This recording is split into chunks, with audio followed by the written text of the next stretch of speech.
كنا مشتركين في مجموعات واتساب أو فيسبوك، وهي المجموعات إلا ما في يوم من الأيام خلال السنوات الماضية نشرت عن نصاب سوري نصب بمبلغ مالي وهرب.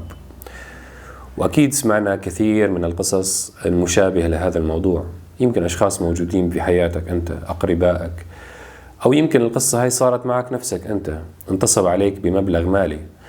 وبصراحة أنا باعتقادي الشخصي أني ما أتوقع أنه في سوري واحد هاجر من سوريا إلا وما تعرض للنصب بشكل أو من الأشكال، سواء في عمل أو سواء على طريق التهريب أو سواء مثلا تزوج وانتصب عليه.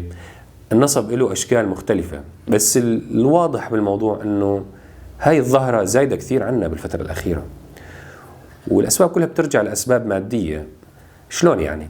الإنسان هذا اللي عم يوصل لمرحلة من الفقر ومرحلة أنه خلاص ما عاد عنده شيء يأكله، يعني جوعان بالمشرمة، يوصل لمرحلة أنه أنا بس بدي أكل، شو ما كانت النتيجة، أسرق، أشحد، أتسلبط، شو ما أعمل يعمل.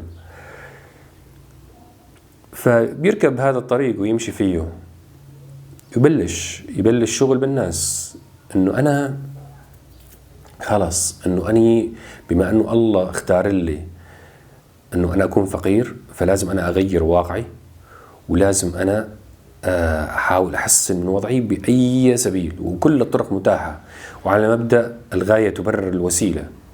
ما في مشكلة، ناس امتهنت النصب بالزواج، وناس امتهنت النصب عن طريق الشغل، وناس امتهنت النصب عن طريق التهريب، وناس امتهنت النصب عن طريق الدولار المجمد، وحالات نصب إلها أول ما لها آخر.